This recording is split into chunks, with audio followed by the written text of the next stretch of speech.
بسم الاب والابن والروح القدس اله واحد امين. النهارده معانا حدث كبير قوي يفرح قلب الكل وشفاعة امنا العذراء، وهو وجود تمثال كبير جدا طوله يعتبر 9 متر وعرضه 4 متر ويزن 10 طن. هيتحط النهارده في دير درونكا، وهيبقى حدث كبير لكل الناس على ارض مصر. وهو اهو وهو بيتشال وبيتحط اهو، منظر جميل وبديع جدا.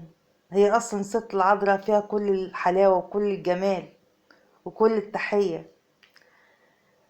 فالصراحة كل مصر فرحانة بوجود التمثال الكبير العظيم ده، اللي من خلاله هتشفع لنا الست العذراء ومن ربنا يسوع. واهو هنا وهو بيترفع اهو عشان يتحط على المبنى دوت ويبقى منظره جميل وبديع. ومنظر الصراحة بديع بديع بديع جدا. شفاعتها يا رب تكون معانا ومعاكم في كل الأوقات وكل الضيقات وكل الأحزان. هي قادرة وإنها أم عظيمة تشفع علينا كلنا، أمين. هنا هو بعد ما اترفع ويفضل يترفع اهو لغاية لما يوصل بقى للمبنى دوت اهو، زي ما انتم شايفين كده.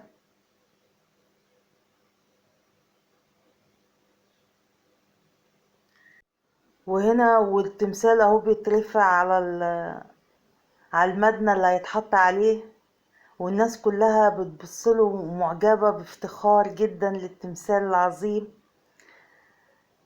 وشفاعتها هتكون معانا وتشفع لنا في أرض مصر كلها، لأن ربنا قال مبارك شعب مصر.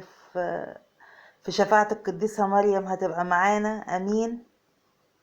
وادي اهو منظرها بعد ما اتحط، جميل جميل جميل. والمجد لله أبديا، أمين، في شفاعة القديسة مريم. وهي معونة لمن يريد. والترنيمة الحلوة بتقول: بصوا وشوفوا الست العذراء منورة فوق القباب.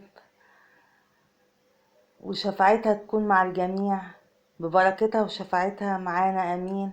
وما تنسوش تشتركوا في قناة نور القديسين يفرح، وشفاعة القديسة العذراء مريم اولا واخيرا معانا، امين. امين يا رب.